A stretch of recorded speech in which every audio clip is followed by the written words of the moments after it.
financiers, qu'ils soient matériels, qu'ils soient en ressources humaines.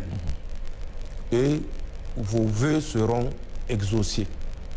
Ça, c'est eux qui leur ont dit ça en mars de cette année 2025, le 15 mars exactement, une rencontre à laquelle il y avait la délégation française, la délégation américaine, il y a une délégation qui intervenait au nom de la Grande-Bretagne et certains pays de l'Union européenne et africains, particulièrement ouest-africains. C'est pour dire que ces puissances néocoloniales impérialistes n'ont pas lésiné sur les moyens à mettre pour nous déstabiliser. Et que si nous résistons, si nous tenons, malgré les difficultés évidentes, financièrement, économiquement, de nos trois États, c'est un effort indéniable, je dis bien un effort indéniable des États de l'Alliance du Sahel à travers leurs forces de défense et de sécurité, effort qui permet de contrôler la situation, d'endiguer la situation et d'inverser la tendance malgré tout ce qui a été consenti par ces puissances néocoloniales. C'est pour dire au peuple de la Confédération et au peuple africain qu'ils doivent être fiers malgré ce tapage médiatique, l'annonce de l'apocalypse qui se déroule présentement sur les territoires de la Confédération. Je dis bien que nos peuples doivent être fiers de ce que nous avons réussi. Ils doivent être fiers de ce que nous avons réussi quand on sait que c'est une opération d'encerclement systématique de la Confédération qui a été planifiée à travers, je le répète, les tirailleurs d'un autre âge ou leurs auxiliaires et spahis français, européens et occidentaux en un mot. Donc, c'est une situation que nous contrôlons. C'est une situation certes difficile. C'est une situation qui a des ramifications géostratégiques, géopolitiques, d'intérêts néocolonialistes. Nos peuples doivent être fiers de leurs forces de défense et de sécurité. D'accord. Monsieur le Président, nous constatons également que la situation sécuritaire est plus difficile dans l'ouest nigérien que dans la zone des trois frontières en comparaison avec la zone est, notamment le pourtour du lac Tchad où sévit le Boko Haram. Comment expliquer cette situation? Tous ces événements qui ont cours sont l'expression des intérêts géostratégiques et géopolitiques des puissances impérialistes néocoloniales qui utilisent des auxiliaires que nous avons cessé d'appeler djihadistes ou terroristes, mais qui utilisent des auxiliaires néocolonialistes à travers lesquels ils mènent la guerre à nos États. Nous sommes en état de guerre. Les pays que j'ai cités et qui n'ont pas tenu face à cette situation sont une preuve palpable pour tout sceptique. C'est une situation de guerre que nous vivons, situation de guerre néocolonialiste, guidée par des intérêts néocolonialistes. Le lac Tchad a été à un certain moment le centre d'intérêt de ces puissances néocoloniales. Le lac Tchad ne date pas de 2015. Oui. Le lac Tchad date d'avant 2015. Nous savons de quand date le lac Tchad. J'ai particulièrement servi déjà dans les années 96-97 dans le lac Tchad. C'est vrai, c'était des mouvements différents et qui ont eu leur solution de façon différente parce qu'à l'époque, il n'y avait pas d'implication néocolonialiste. À travers la négociation ou les négociations, nous étions parvenus à des accords que nous fêtons chaque 24 avril chez nous au Niger. La fête de la Concorde. La journée de la Concorde. Donc pour revenir à la situation qui nous concerne actuellement, le lac Tchad a été à un certain moment de 2010, 2011, 2012, 2013, 2014, 2015 jusqu'à 2025, début d'année, le centre d'intérêt de ces puissances néocolonialistes. Mais avec la création de l'Alliance des États du Sahel, les intérêts géostratégiques, géopolitiques, néocolonialistes ont changé de champ. Le nouvel espace de ces intérêts est l'espace confédéral.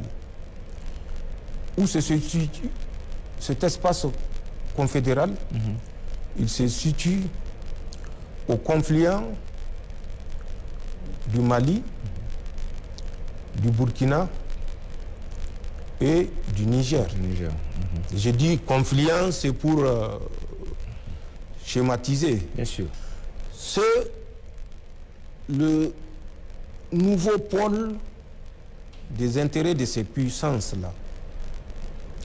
Et c'est la raison essentielle qui a fait que, depuis la création de l'Alliance des États du Sahel, suivie de la Confédération, nous avons assisté à une intensification des actions contre nos États.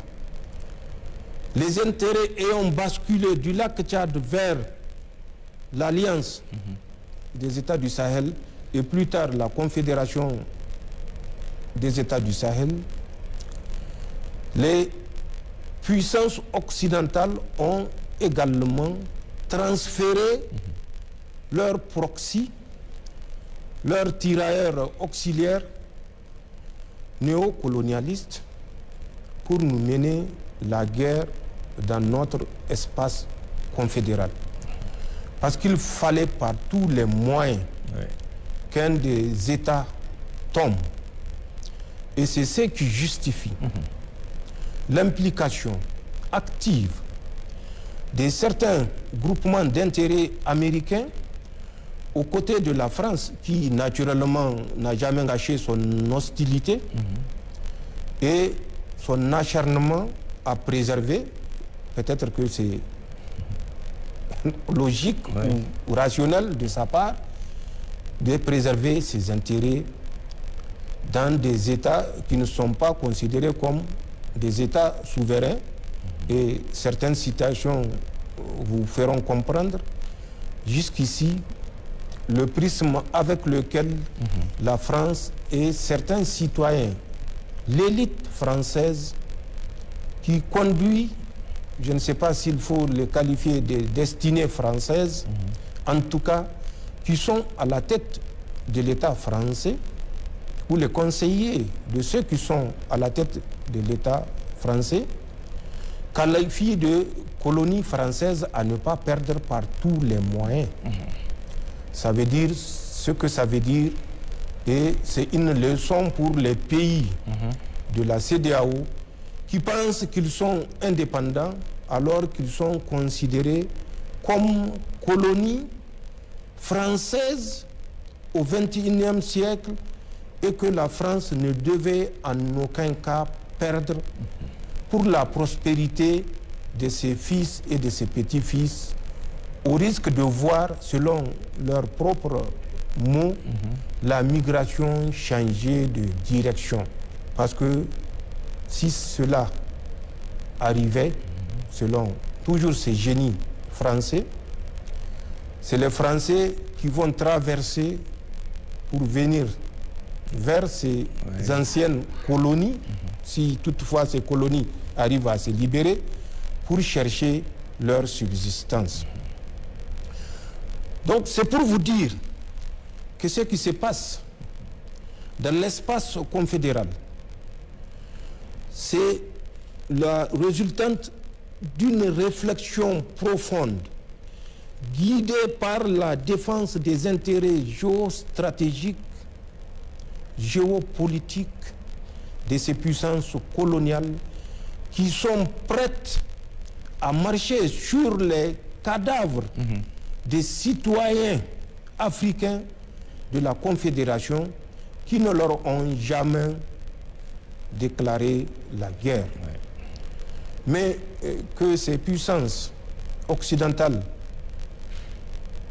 se le tiennent pour dit, si leur guerre a pour but de préserver, je dis bien de préserver, leur opulence, leur prospérité, pour que leur descendance ne souffre, cette guerre que nous menons avec acharnement est une question de vie ou de mort pour nos États.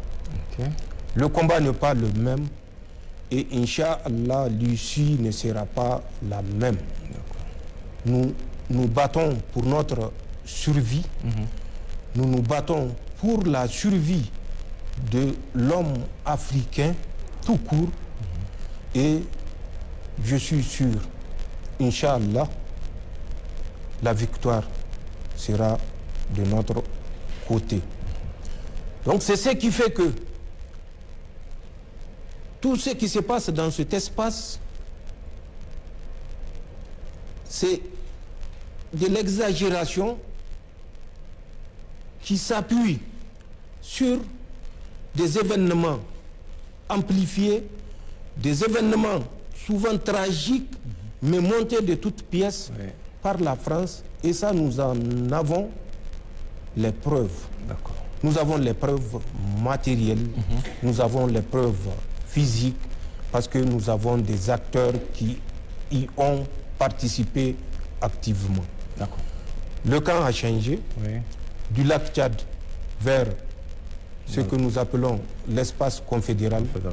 C'est les intérêts géostratégiques qui ont changé et c'est une question de protection des intérêts néocolonialistes afin d'empêcher aux États de l'AES de faire tâche en Afrique. Parce que c'est ça la plus grande préoccupation de ces puissances-là. Si l'AES réussit, c'est d'autres pays qui n'ont pas eu le courage jusqu'ici de s'afficher qui vont suivre les pas de la Confédération. Et ça, l'Occident s'entend à merveille pour que ça échoue. Mais la vérité de la cupidité occidentale, pour faire un petit rapprochement, il faut que les gens comprennent que l'Occident n'a que faire des communautés qui constituent notre espace confédéral. L'Occident cherche à faire comprendre que c'est par humanisme qu'ils sont en train d'intervenir dans notre espace pour protéger des communautés ciblées et massacrées. Mais je vous donne un petit exemple et que chacun se fasse son opinion. Le conflit qui a cours en Palestine, à Gaza, a aujourd'hui 1 an, 6 mois. Savez-vous combien de morts on a enregistré? En 1 an, 6 mois, il y a plus de 50 000 morts. Plus de 200 000 blessés. 50 000 morts, majoritairement hommes, femmes et enfants palestiniens. Mais où sont tous ces humanistes? Où sont toutes ces puissances promptes à intervenir ou à s'arroger le droit d'ingérence humanitaire? Bien sûr, d'ingérence humanitaire quand il s'agit des pays de la Confédération. Mais ingérence humanitaire qui n'a plus de sens, même par rapport à l'organisation qui nous réunit aujourd'hui, les 194 pays qui est l'Organisation des Nations Unies. L'ONU. Toutes ces organisations, tous ces pays sont inaudibles aujourd'hui. C'est pour vous dire que ce n'est pas par humanisme que les gens sont en train de battre campagne, c'est purement pour défendre des intérêts géostratégiques dans notre espace. Donc pour conclure avec votre question, c'est des jeux d'enjeux géostratégiques qui, à un moment ou un autre, inversent les tendances de la perception de la déstabilisation que nous avons dans un secteur comme le lac Tchad initialement, pour être transféré dans l'espace confédéral des États du Sahel. D'accord. C'est juste ce jeu impérialiste auquel nous assistons. D'accord. On va poursuivre cet entretien. Monsieur le Président, justement par rapport à la zone des 3 frontières, le ministre d'État, ministre de la Défense nationale, avait évoqué dans un entretien télévisé au mois de janvier dernier la constitution d'une armée de la Confédération AES pour sécuriser cet espace. Où en sommes-nous et en attendant, quelle est l'approche pour une réponse commune dans cette zone? Mais je suis surpris de cette question. D'accord. Puisque en plus de ministre d'État, ministre de la Défense nationale, qu'il a affirmé lors de son entretien bilan, c'est une réalité physique sur le terrain que nous formons aujourd'hui ce que nous appelons la force unifiée des États du Sahel. Ce n'est pas la force d'attente ou la force en attente. Je ne suis pas sûr de l'appellation parce que ça fait plus de 30 ans que cette force existe et plus de 30 ans qu'elle a toujours été en attente ou qu'elle a toujours été d'attente, de telle sorte qu'elle s'est nécrosée. Elle n'a jamais conduit une opération, pourtant dans un espace troublé depuis 2010 par des intérêts géostratégiques néocolonialistes. Nous l'avons vécu au Nigeria. La CEDEAO, à travers sa force en attente, n'a jamais rien fait pour venir en aide ou en soutien au Nigeria. Ce sont ces mêmes pays que le Nigeria considère aujourd'hui comme, ou les autorités nigérianes considèrent comme leurs ennemis, qui ont sacrifié des hommes et des femmes pour reconquérir tout le Bornou. Je le dis bien, pour reconquérir tout le Bornou. Et ça, ce n'est pas en 2010 que ça a commencé. Personnellement, j'avais conduit des opérations, je l'ai dit, en 96, 97, puis en 2008, avant que ça ne soit cette situation actuelle. Ensuite, des officiers nigériens, notamment le ministre d'État, ministre de l'Intérieur, ont conduit des troupes en coordination avec les forces armées tchadiennes pour libérer des vastes territoires occupés du Nigeria, notamment l'ensemble des États qui constituaient le Bornou ou qui constituent le Bornou. C'est le sacrifice que nos forces ont consenti. Et c'est ce sacrifice sur lequel aujourd'hui les autorités du Nigeria crachent. Donc, pour revenir à la force unifiée, c'est une réalité. Cette force a fait ses preuves sur le terrain, au contraire de la force en attente de la CEDEAO, comme l'avait dit brillamment Choguel Maïga, l'ancien Premier ministre malien. Cette force qui est en attente et que nous attendons toujours, mais qui reste toujours en attente depuis plus de 30 ans. La force unifiée de la Confédération est une force active. Elle a mené des opérations en bilatéral entre soit le Niger et le Burkina Faso, le Niger, le Mali, ou le Mali, le Burkina Faso. Elle a mené des opérations de façon tripartite, donc des opérations au sein de la Confédération en tant que force de la Confédération, au moins 3 opérations, dont la dernière remonte en janvier pour finir en février de cette année 2025. Vous suivez l'actualité, vous suivez le bulletin des forces de défense et de sécurité.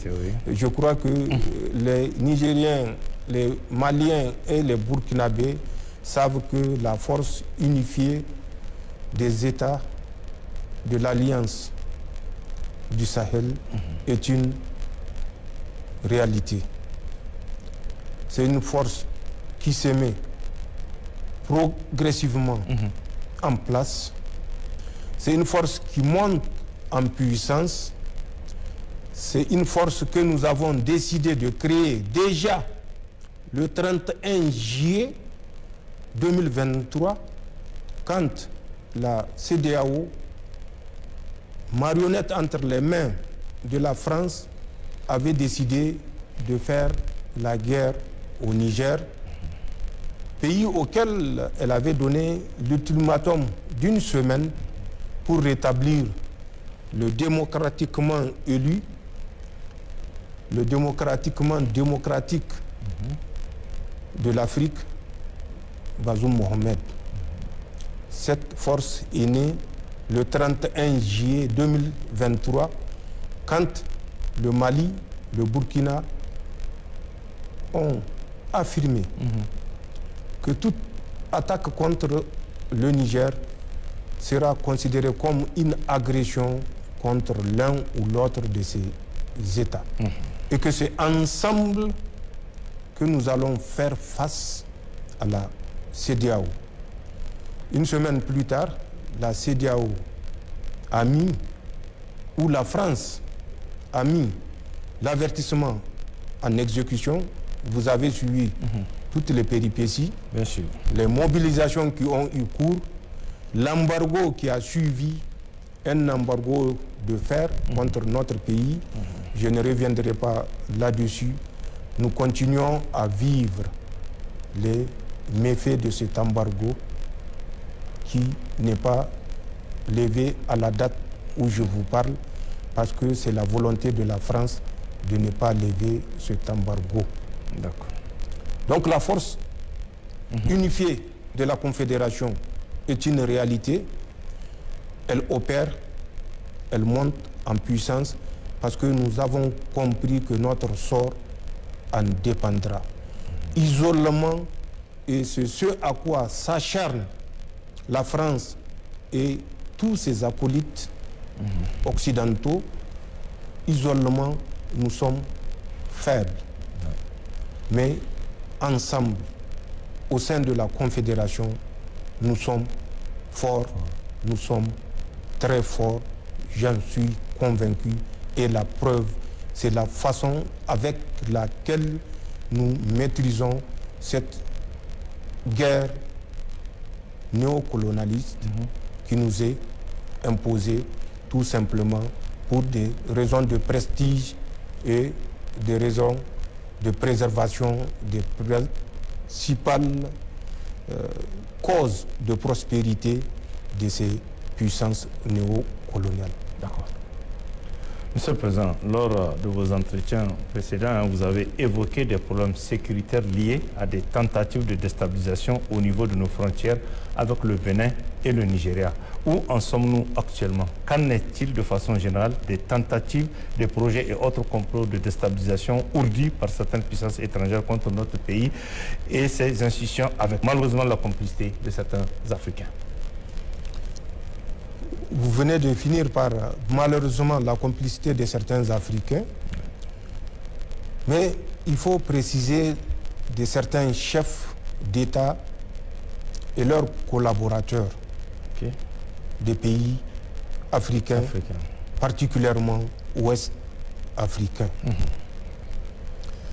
Vous l'avez rappelé, le Nigeria et le Bénin. J'ai rappelé les sacrifices que nous avons consentis. Et quand je dis sacrifice, ce n'est pas un faible mot. Des sacrifices de nos militaires, sacrifices de nos populations civiles, sacrifices de nos ressources financières, sacrifices de nos ressources matérielles pour être aux côtés du Nigeria quand il fallait être aux côtés du Nigeria, quand nous avions compris que la sécurité du Nigeria est notre sécurité et vice-versa. Malheureusement, je l'ai dit dans mes entretiens précédents, nous sommes amenés à constater que le Nigeria n'a pas été fidèle au soutien que le Niger et certains pays comme le Tchad lui ont apporté au moment où il en avait besoin. Le même Nigeria qui se targue d'avoir 1 million de militaires, c'est ce même Nigeria que le Niger à l'époque qui n'avait que tout au plus une quinzaine de milliers de soldats, de militaires, FDS, toutes forces de défense et de sécurité réunies, avaient soutenu, avaient libéré avec, comme je l'ai dit, le Tchad. Ce même Nigeria, je le dis et je le répète, est à la base de beaucoup d'actes de malveillance vis-à-vis du Niger. Je rappellerai quelques événements de complicité flagrante des autorités du Nigeria qui participent activement à la déstabilisation de notre pays. Le Nigeria avait servi, je l'ai dit, de deuxième base de retranchement des troupes et des forces subversives françaises